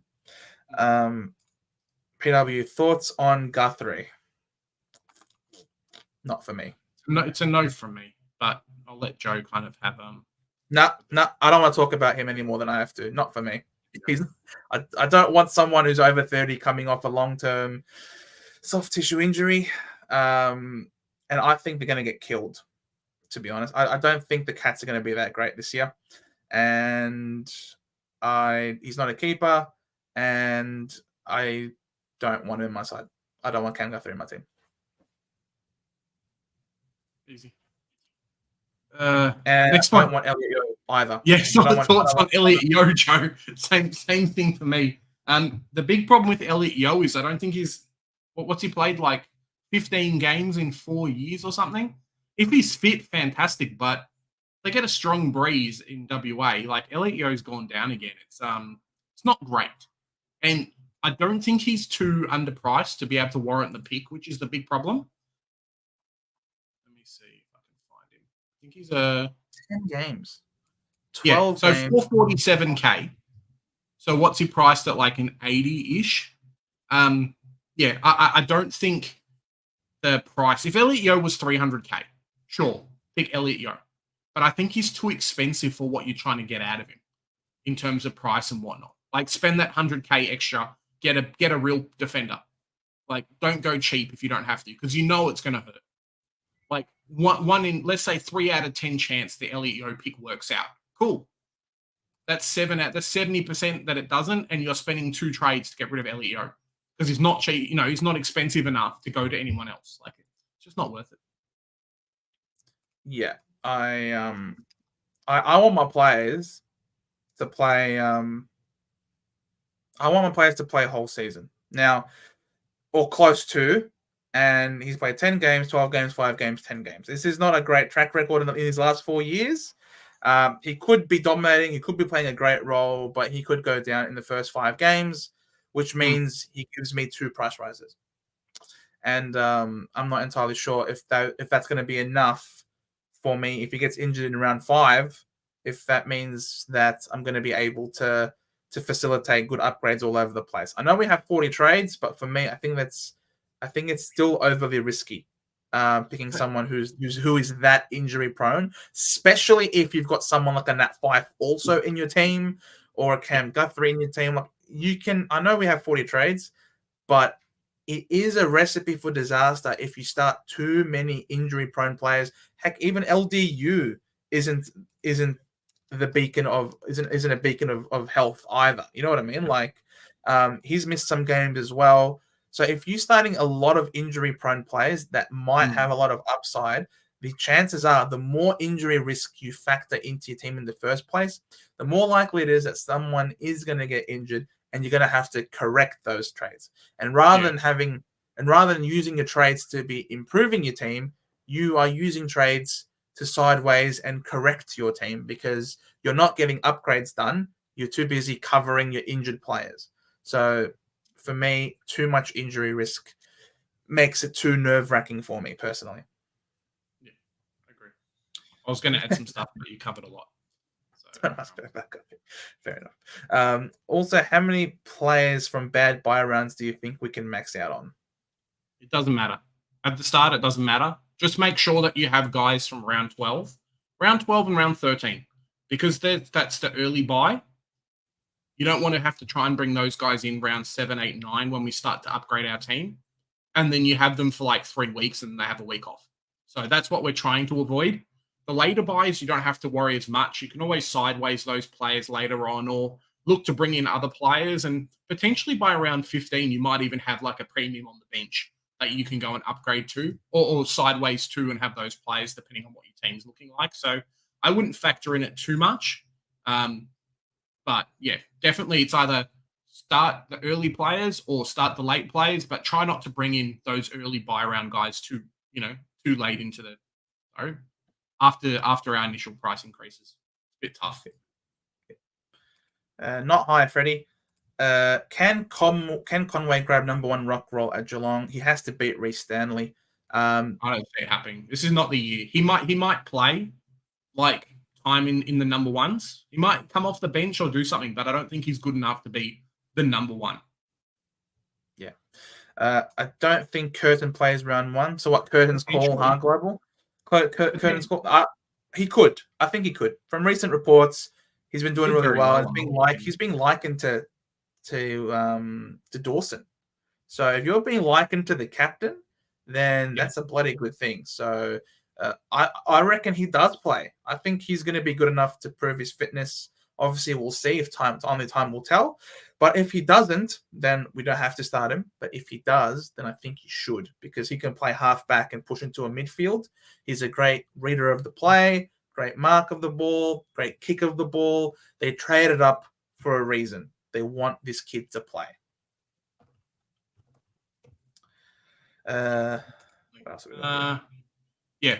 So Taranto and Hopper played B team. Yeah. And this is what we were saying earlier on in the episode as well, or in the live stream before. Just sometimes I think when they do these match sims, and especially with the intra clubs, that you guys will see a lot more of this week. Like I know North Melbourne's got one on Wednesday, and a few of the other teams have got ones Thursday, Friday, Saturday as well, and they're being live streamed, which is great. But you'll find some teams that will have the A defense versus the A midfield. Sorry, the A defense versus the A forward line.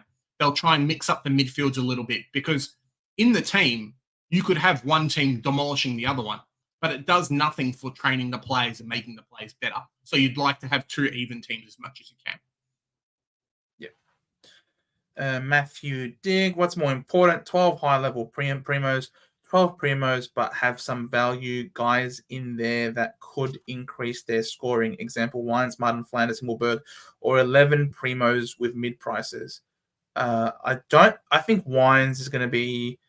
I know they said that he's playing inside mid and will stay there, but I think he's still going to rotate to half forward with Horn Francis. I don't think they got Horn Francis to play half forward. They want Horn Francis to play also as a dynamic midfielder. I consider Flanders to be a high-level primo, especially in the forward line. Himmelberg, I don't consider a high-level primo. I just don't think his scoring is going to be able to match the top 6. Flanders and Martin, I would consider as premium. So I do think it's important. I think having 12 genuine premiums that you're going to keep for the year is probably the best way to go for it, I think. Yeah, I think so as well. And just to add on a bit of that, it's okay to start these guys that you think are going to go and, maybe score low hundreds every week and whatever. But you don't want to start your team and then be like, cool, other people have got 10 positions left to finish. In the back of my head, oh shit, I've got like 12, I've got 13 because I'm picking these players who probably won't be that good. And, I know they're not going to be top 8, but for the first 5 or 6 weeks, they're going to be really good. We've had times in the past when those type of players have got injured and other people really get stuck having to sideways. And similar to the question before about a Yo and some other ones, your upgrade timing is probably one of the biggest things that you need to master in Supercoach. And if you're having weeks where you're sidewaysing a premium or sidewaysing a mid-pricer, or just like these guys who you thought, you take a risk on versus other people that are upgrading their teams, that early advantage that you've tried to set up for yourself in the long run just disappears and other people are going to jump way ahead. Like if I've got, if I go 12 premiums, cool. Round 6, get another one in. Round 7, get another one in. 8, 9, 10. In that period of time, maybe you started one more than me, but round 7, you've got a sideways. Round 9, you've got a sideways. Whatever. You're spending cash and trades.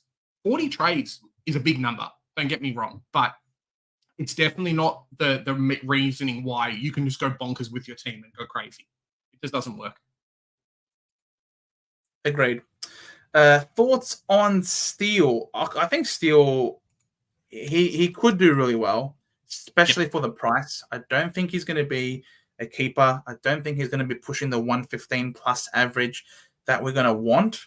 But for his price, I think it's certainly a viable selection that you want to have on field, almost like a placeholder, just sitting there, making you points, making you a bit of money, so that in time you can then flip him at his buy to someone good.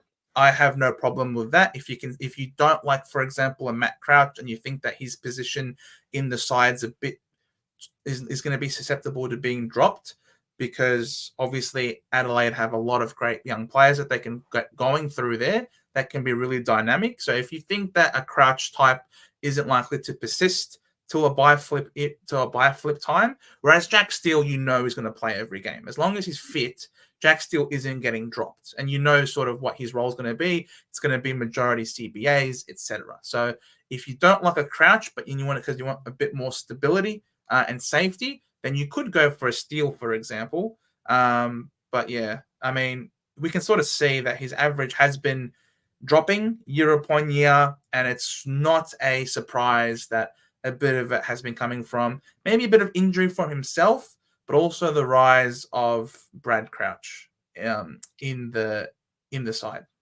Yeah, like if you truly believe, maybe like a John O'Carroll and some other people in this chat tonight, if you truly believe that Jack Steele is going to go back to premium level scoring, like we're talking 115, or let's say high 110s, 115, pick him 100%. Don't worry about it. But it's a tricky one. I've seen some people go, no rookies in their midfield. And maybe Jack Steele's a contender for those type of teams. But yeah, it's a bit of a risky one there. The biggest thing for him is he doesn't have an early buy. Yeah, correct. Seeing Daicos absolute torture guy tagging him. Yeah, it was Willem Drew, I think. No, it was Lachie Jones. They tried to Lachie do Jones. It was Lachie Jones. Right, there you go. Is there any high percentage guys that you're fading which makes you nervous? Potentially a Sicily for me. I haven't done my team review yet, but potentially a Sicily is a high ownership player. But generally at the moment, high ownership players are basically the ones that we have in or are rookies, right? So I think maybe a Jack McRae is still 38% owned, but not really. Maybe a Sam Walsh at 33% owned. There really isn't that many in people's teams that I'm super scared about, like not owning. I think this year, at least at the moment until the preseason games, and heck, even round 0 games, we might get swayed a lot by that, and other players might turn up from being 20% to like 80% because they've come out and they've become must-haves. So at the moment, it's no. Potentially just like a Sicily, really. I can tell you there is one player that is very highly owned, that I consider to be very highly owned, that I'm not worried about fading, and that's Zane Dersma. What's he doing in 44% of teams, man? Well, I didn't really consider him, but yeah, definitely. He could come out, Joe, in the preseason, kick 8 goals and be like, oh, well, there you go. Zane Dersma, let's go. If you say so. Charms asking about Trent Rivers. Could get some mid-time. I do like him. He's a go-getter. He's a great player for him. But I think he's a bit too much of a mix to fix it, and I think Sparrow will also be challenging him for some mid-time. I know they like Sparrow as well, who is pretty agile of a player himself. So for me, at what's his price point? How much does Trent Rivers cost? I think that's a bit too much for my liking, I think. 474,000. So I'd rather spend 50K on Hayden Young. I'd rather spend 100K on getting an actual keeper, or 150.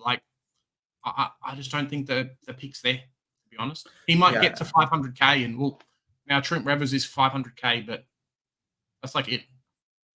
474K, you pick him to be a keeper, and no Oliver start, but doesn't mean Oliver won't come back and then kill him. So Trent Rivers is not playing the same role as Oliver too. No. Trent Rivers is not bursting from packs, tackling monsters, and being that run-through player. He's a half-back at best. Yeah. Velo, I've heard that Cam McKenzie will be getting more mid-time this year. Is he worth looking at for forward? Potentially. Potentially. Let me just check price. I don't think so. I think there's still going to be a bit of change at Hawthorn, especially with who got injured in their backline, which means that it could open the door for Dylan Moore to go into the backline, which could mean that Cam McKenzie has to play more forward this year and not get as much mid-time as he otherwise would have liked. They've got so many mids going through there at the Hawks. So for me, I think it's a no. I'll put him on the list of guys that I can watch over the preseason, but at the moment, it's a no from me too. Jen, He's good cheap to enough see to you. replace some people. Bont is a starter for her as well. On you, Jen. We're all on the same page. Even Cheese. I know, Cheese. I was the same, man. After Led, I said never again, but it's the Bont. How can you say It's no the to the Bont. Bont? He's too good. His ceiling is so good that like you don't own him and he goes a 160. You're just gonna cry, mate. Like it Yeah. doesn't happen. And that's the difference, Travis. Petrarca just did not go as big as Bont. If Or consistently. you're picking these players to be almost like a perma captain for you. So you want someone who has this ridiculous high scores, because I'd rather have two 160s in my team by doubling the 160 as opposed to two 120s.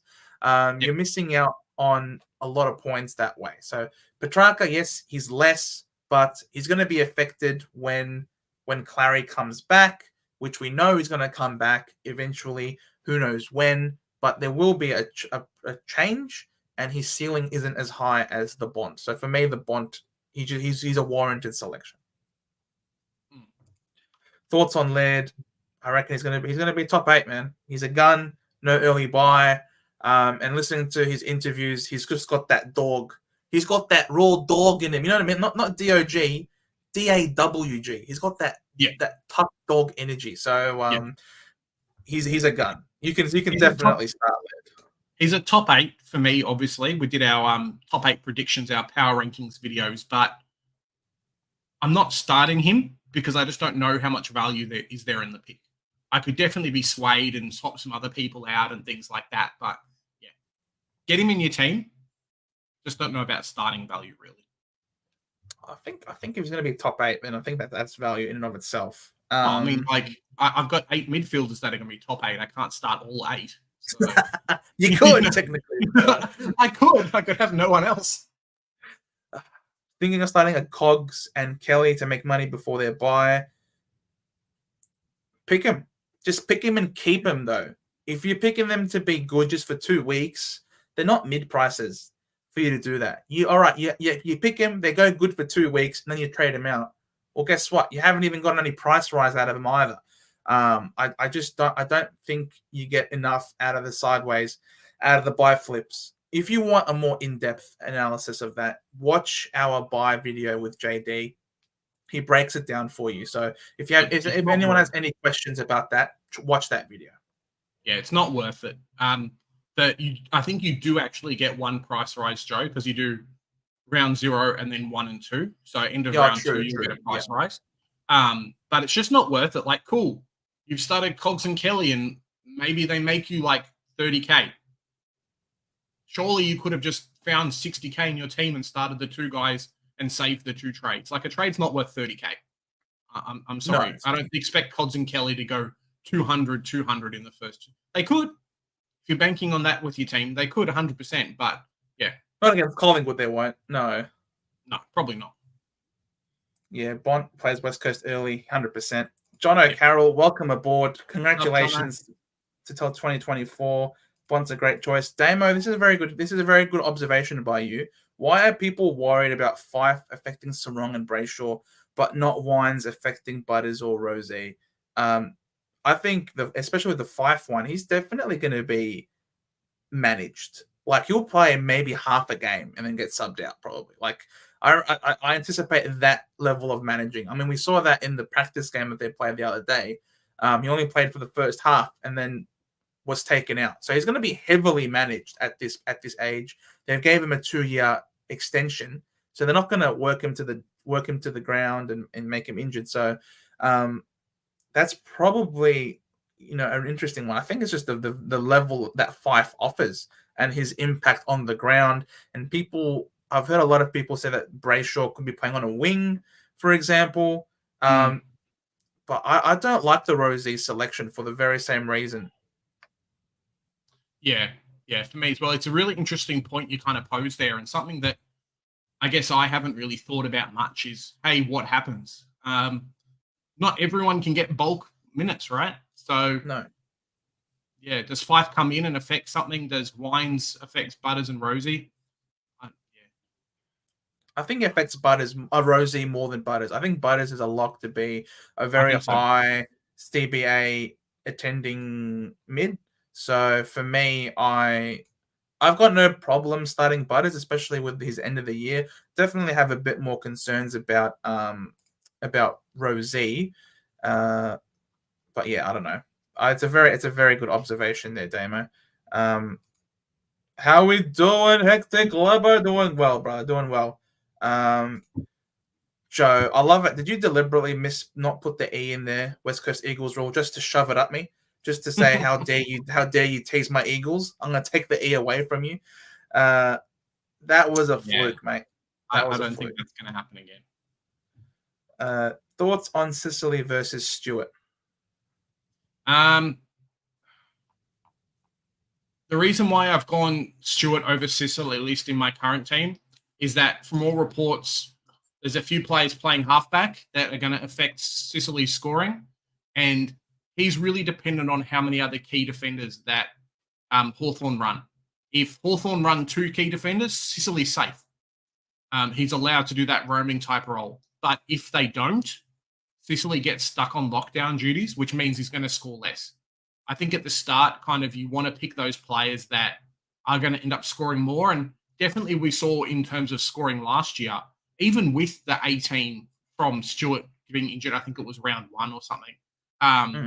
He only dropped like 20K for the whole year. Yeah. Like from his starting price to his lowest price was only like 20K versus Sicily's, which I think ended up being close to 100.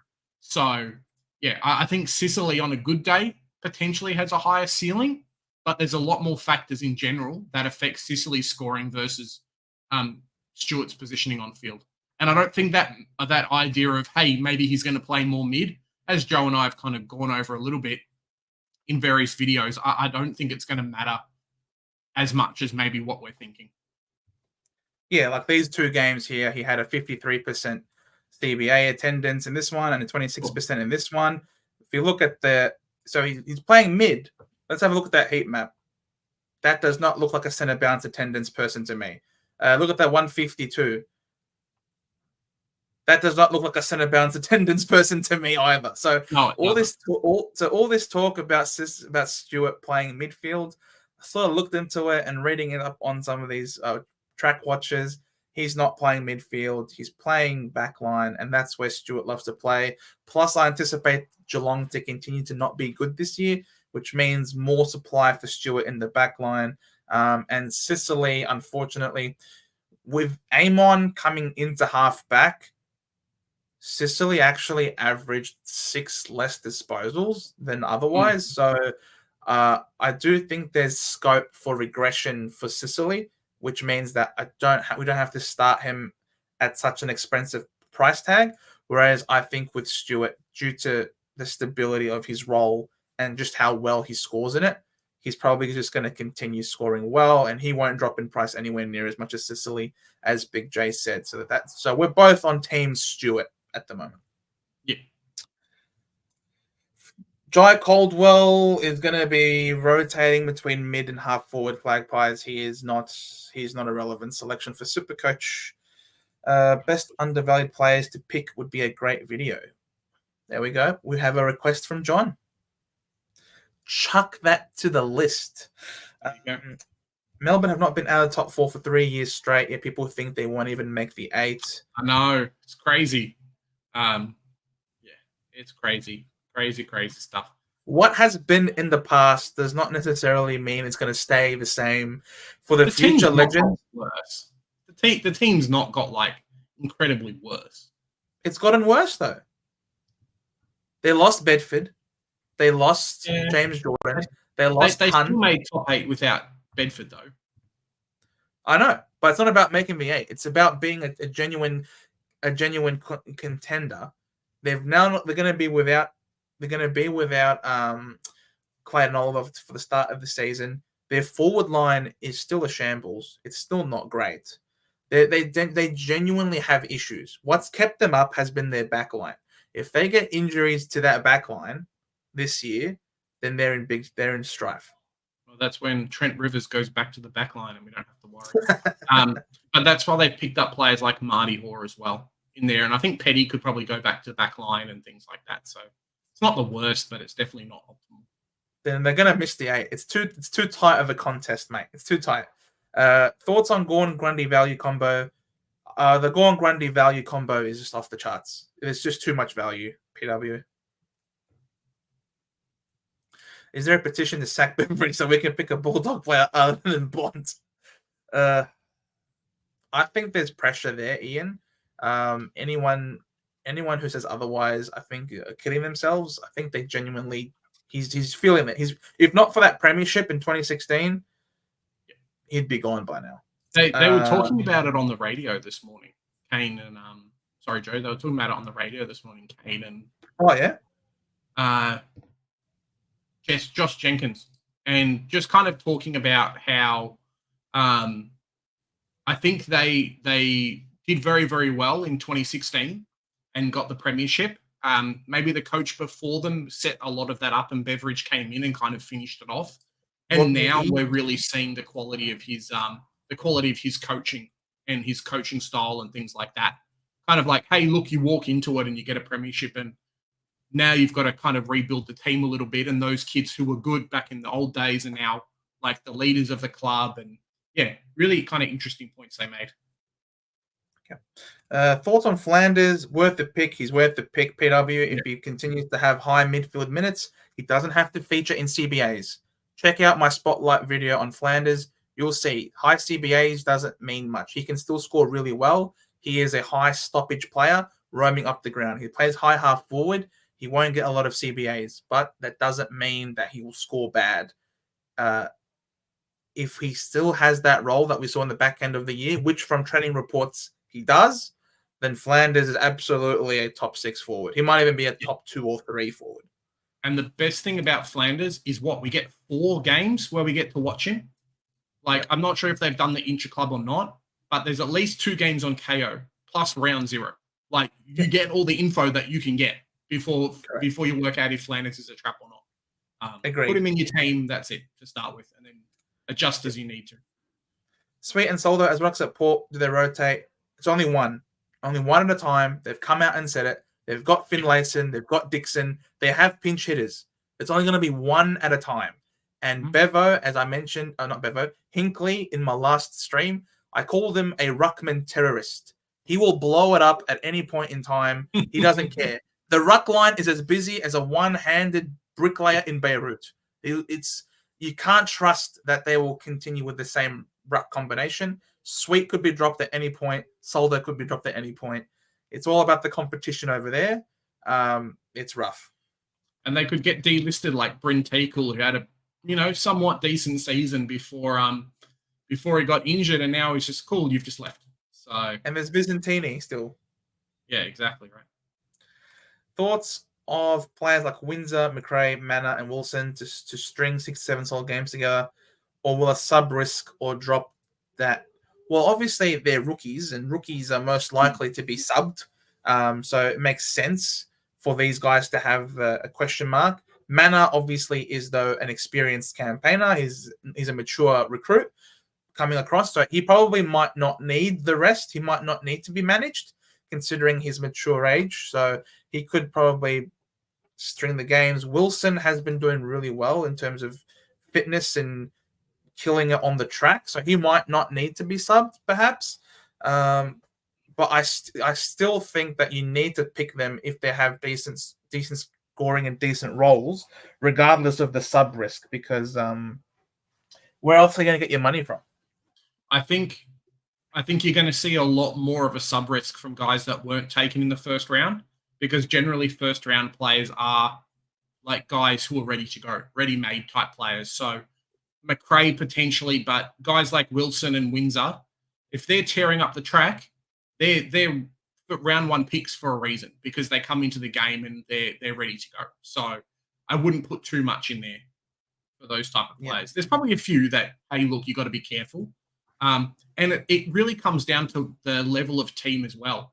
Like I would almost say a rookie at a West Coast might end up being more of a sub risk than somewhere else, because they relied a lot more in the team to be able to do a lot more, versus like a rookie at a Collingwood or somewhere where they just have to play a role and that's it. Yep, exactly.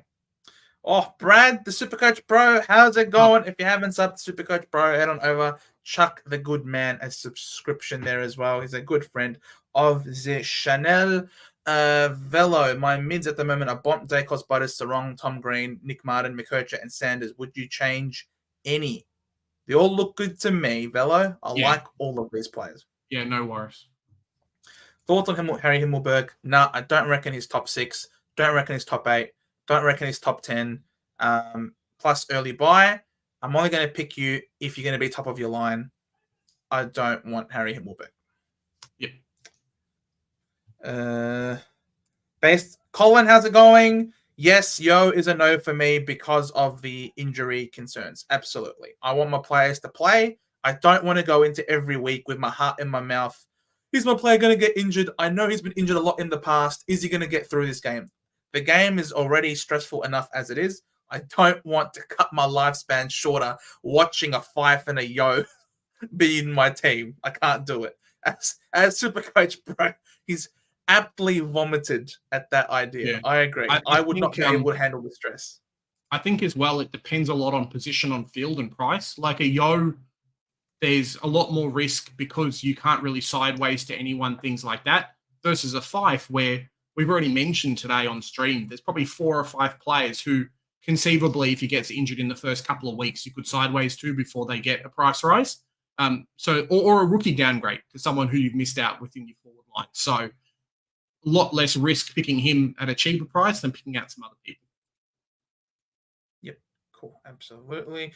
PW, thoughts on Jackson finishing as a premium forward despite Darcy potentially being number 1 ruck at Freo? It comes down to who else is available in DPPs and stuff. Yeah, I think his average without Darcy was 80. And I'm not sure if 80 is going to be enough to be a top 6 forward, but I definitely know that 80 is definitely too expensive at his current price point. So I would not be starting him if he's going to give me 80 points a game, I'm not starting him now. He's currently got a bolstered price because the games excluding Darcy have been factored in. So I'm definitely going to wait for Jackson to drop in price before I actually trade him in. Thank you so much from Blighty, guys. Very much. You are very, very welcome, PW. Thanks for coming in, man. Is starting a Tom Green and Sam Flanders making you miss out on too many points as they have the same buy? Not really, because I think that round, or just in general, I think you can take a little bit more risks in terms of players missing buys due to our really strong midfield rookies. So if you had a lot of players missing the buys in the backline, I don't trust backline like rookies to score that much. But a Jeremy Sharp on a good day could score you, a 90 plus. McCullough for Hall or Roberts, depending on who you've got on your bench in the midfield, could do good enough to score what a premium like midfielder scores on a bad day. So you're not missing out on points too much. Having 1 in the forward line is okay. So in that sense, yes, you're missing out on 2, but midfield rookies generally score a little bit more. We pick them because they have to score a bit more. So yeah, we're not stretched out and having like, cool, oh, well, Tom Green's there and I've already got 18 and, my shitters are still on the bench. So, whoever scores a 50, that's going to be Tom Green. It's like, it's not going to happen this year. Exactly. And if you've got someone with forward eligibility on your bench and in the midfield, then you can always like flip them, send Flanders to the midfield, and you could have like a Roberts and a Sharp cover you in the midfield, for example. So, and those 2 could be really good scorers off the bench. So I wouldn't be too concerned about that, Cheese. Fiddler, who would you rather, Green or Walsh? I'd rather Green because he's going to be top 8. Yeah, I think so. I think both have the capacity to, but both have an early buy. I think round 2 buy hurts more than the Gold Coast one, because I think more people will have people out from that Gold Coast buy. I don't know. Scoring-wise, they definitely have the potential to do the same. But yeah, Green's, I think, more of a certain pick, which is why I like it better, even if he's more expensive. And he has the better early fixture. He's got West Coast and North. And North. Disagree, Trav. disagree. I don't think Flanders, but obviously only time will tell, and we'll have a more complete picture after round 0. Have McKercher, Sanders, and Roberts at 7, 8, 9. Is the cash gen worth more than missing one in the best 18 early rounds? Well, you've got what 7 and 8 and 9, so I don't think you're worried too much, Ian. I think you're fine. Absolutely. It means you've got six premiums in the midfield. So correct. Unless you meant 6, 7, 8. So yeah, I think you're okay. The Aiden staff 69. Very nice. What do you think about running 6 mids this year, 3 defenders and 2 forwards? It's kind of what we're doing at the moment. Maybe another defender, or I'm not sure who your 2 forwards are going to be, and who your midfields are if you can afford it. Because if you're running that setup, you might not have enough money. So maybe like you counter Crouch and a Martin and someone else's midfielders, and that's how you can afford other players. But yeah, wait and see. And who are your rucks as well? You need to make you count those rucks as primos as well, mate. None of it's 6 mids. I've got Cherry and Naismith. You know what? Oh, that sucks. Ronnie O'Brien, BJ Williams, who we know what the BJ stands for, going to play forward a lot this year if Flynn stays fit. Okay, yeah, cool. I think so. I don't think they're Supercoach viable, to be honest. That could be a good video. Yep, done. Another one. Put it up on the list. We've got 2. Yes. Raw.com. They've got another one down here too. Yes, Brad. Absolutely. Trent Rivers, all the repellent in the world. Think you might. Yeah, I don't know. It depends on. I don't think you'll ever be a primo selection as long as he plays for Melbourne. He needs to get out of that side and really be a main man himself in a different club. I think. Cheese. Yeah. Globes. Which defenders in the 5 to 600k players have a chance to sneak into the top 8 defenders? Well, you saw our power rankings video, right? So you would have seen a few of the guys in there. But let's quickly go to the defense. Top 8. Price. The top 8, it's really interesting because you've still got guys between that 5 and 600k mark that are there. If we're talking guys who aren't in the top 8 now, who can potentially jump in? Well, I think Hayden Young could do it because he's currently 13th and he's in my team. Lachie Whitfield potentially. Jordan Ridley if Ben Mackay works out and everything else, kind of the stars align. But I think moving down the list, that's probably the 3 that I'm looking at. And Nick Martin, of course, but he's not he's not a midfielder. But yeah, I think probably those 4 are guys that could break into their spots. Fyfe will average 60%. Listen to Damo, guys. This man is Mr. Fremantle. Fyfe will average 60% TOG, in his opinion. And even though they say he won't be a forward, can see him starting at half forward quite a bit. I think that's where he was in the training in the match sim as well. He would be half forward, and I think he kicked a couple of goals. So we're not picking Fyfe to play the whole year. We just need 6 rounds of Fyfe. That's all we need. Nah. Get stuffed. Our practice, they've been kicking into Sicily. Great points there.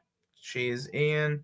Theo, hey fellas, you want to see my team plays? Probably a bit late, Theo. Maybe another time. I'm absolutely I'm starving. I haven't eaten anything since 1 o'clock. I think we'll have about 5 more minutes, guys. So chuck your questions in there. If not, you can definitely message us on Facebook. Do whatever. Maybe we'll do another Q&A video, Joe. Just after the preseason game. Yes, I agree. Ben, how's it going? Are you guys doing a classic pod or you just Supercoach? What's a classic pod in classic? Yeah. Let us know. Thoughts on Trelaw? He has gone +8 without Bailey Smith and can be a very unique trust pod. His legs. I really don't trust his legs. Another year. Yes, maybe he's fit in the preseason, but he's currently in the rehab group with McRae, and I don't want to start someone who is older. I'm not going to say old because that makes me feel really old as well. I'm not going to pick someone who's older whilst in rehab. So that's a no for me. I don't want injury-prone players like that. Harms or McDonald? Harms 100%. Thinking that she's probably plays most games in the backline midfield because of his class, and Fisher is always injured. I think Sheasel plays where the ball is, and I think that's what we're going to see a lot this year. If that means that he's going to end up being like a really fantastic player, 100% get him in. But yeah, I'm waiting to see in preseason what our backline mix-up is going to be. I said it on DR's podcast, kind of going through our North Melbourne and whatnot, and how the backline, especially with missing basically half of them in Ben Mackay leaving, Logue being injured, Zeeble leaving, a few of the other guys at the end of the season. We just don't know where guys are going to play and what Clarko's going to actually do. If Zach Fisher's injured, that means it's even worse because he could, we could be waiting a spot for him, doing whatever. So yeah, big wait and see. Dawson versus Laird, asks John. I reckon Laird. Yeah, I think so. I think Dawson just gets tagged. You can't tag Laird. You can tag because if you try to tag Laird, he'll just tackle you back. Yeah, you just give him free hugs. Cheese, yep. Not Supercoach related, but Bever gets away with so much. Agreed. It is ridiculous. He's breaking up the team and playing him out of position because it's so stacked, and he just can't get the most out of it. I mean, the fact that he lost Dunkley like twice almost. Dunkley wanted to come to us. They did everything they can to hold him, and they still lost him to Brisbane the next year. Yep. Cats ran a total of 30 players through. Yep. What? Through the midfield last year. That's a lot of players. That's a lot of players. Brayshaw versus Sarong and Jordan versus Harms. I like Harms more than Jordan because I think Harms plays more on ball than Jordan does. I think Jordan plays too much wing and half forward. Brayshaw or Sarong. It's going to be the question, or yeah, it's going to be the question. One. Maybe if Sarong can clean up his ball use, then Sarong beats Brayshaw. But I think Brayshaw is underpriced, given he was playing injured at the start of the season. So I'll say Brayshaw. I think Brayshaw's the one that gets attention, though. So at the moment, I'm a Sarong man, but we'll see. One-handed bricklayer. That's me, Global. I try to be funny every now and then. Oliver Bartel, how's it going? Sarong or Andy Brayshaw? There you go. The story of our nights. I think we'll see a bit of carnage with some highly picked rookies not playing round one. That's all right. We'll see. Pick the ones who play. Yep. Liking Goulden, mate. It's hard not to like him. 5-bet intra-club, only survived a half. That's what I said, Ben. It's exactly what I said. Oh, mate, it's the Klopp Supercoach. You're absolute legend. Klopp's a legend, and if you haven't followed this guy on Twitter, you gotta do an absolute. Like, what are you missing out on? This guy is an absolute legend. Hey fellas, who are you guys most interested in watching closely over the coming weeks, but that you currently don't own? Who are the non-rookies? You want to go first? Who am I interested in watching, but I don't currently own? Sheasel, definitely one of them. I think I'll fit Lachie Whitfield in a really dominating role. Makes things very interesting. In the midfield, is there anyone? I don't know, your normal like Rory Laird types, really. I don't think there's anyone super cheap that I'm worried about. Potentially Tuke Miller. Wines definitely is one to watch. Even a Giant Newcomb as well. But Wines definitely he's so cheap. Matt Crouch is one I'm keeping a very close eye on. Yeah. We may be having a video coming out soon. Yes. And probably like a Luke Jackson, maybe in the forward line. Or a Machida Owens. I'd love for Machida Owens to come out and be a keeper. I want to start this guy so bad. Yeah, I know. I also add Jack McRae. I think it's impossible to talk forward premiums without Jack McRae being in the mix. I think depending on how he comes back from his rehab, but I must admit I'll probably be looking at it with a bias against the selection due to his age and the soft tissue concern. So that probably will be something that will be very hard for me to select McRae as a result, to be completely honest with you, Klopp. But I'm definitely happy to be convinced otherwise. I do want to look at Sicily. Sicily is a bit of a concern by not starting him. I'm not big on Carl Amon. I think his role is going to be inconsistent because of the number of players that got going through there, like Weddle as well. So I'm not really big on Carl Amon. I'm definitely more interested on Ollie Wines. Ollie Wines, Crouch, Nick Martin is in my side, so I'm not going to select him. If the rookies are good, then I think Crouch does get into my team, and I have to restructure, change up my bench a little bit. But those are the guys I'm mostly looking at, I think. And Connor Buderick in the back line is another big one. If he has that Jayden short roll at 301,000, then it could be a great way to get Sicily in, who should go down in price. And hopefully Buderick goes up and I can one down, one up to get Sicily in. So those are guys I'm looking at. Klopp, thank you so much for coming on again. Really appreciate it. Which mids do you think will get TPP? We have done a video. We've done a video on exactly. it. Check out our video. We've 100% done a video on it earlier in the year. So have a look at it. You'll see. There's quite a few. Have 500k midfielders or 4 with Martin and Amon in the field? It depends if you think I don't think Amon's going to be a keeper, but if you think Martin's going to be a keeper, definitely save some cash. Better to get the higher priced guys because you're going to be upgrading to them anyway, so you might as well start them. And if you think Martin's going to be a top 6 in the back line, it just works out. Yep. Green or Petrarca? Petrarca. Green. Who's playing wing for Essendon? Asks Judicious Diab. It's going to be Dersma. It's going to be Sammy Durham. It's going to be Elijah Sardis. Those are the main 3. If I hear players like Trent Rivers and Weddle or Treloar, might just go play in traffic. Yeah, pretty much. Dr. Cod 11, is Amon taking kick-ins to Sicily? He will be, I think. Maybe him I'm and not sure Weddle. who else. I have to wait and see. There was talk that he's going to play a lot more wing role and kind of rotate between the two. So I don't know what it's going to be like. PW, philosophical question. We love philosophy. Overall versus your mates' leagues. Does going overall impact your leagues? I'm always an overall player. I'm not a leagues player.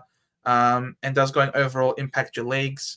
Not necessarily, but sometimes you might. If you're playing for leagues, you might decide to make some trades because obviously it's matchup dependent. So you're not looking to beat everyone. You're only looking to beat your direct opposition in your leagues. So you might make trades and you might get certain players in at certain times that otherwise you might not if you're trying to play optimally in your overall because you do have finals and things like that you want to reach in your league. So it is slightly different. And for me, I'm always an overall type of player. I don't want to win a league and finish 25,000. I want to be top 1,000 as much as I can.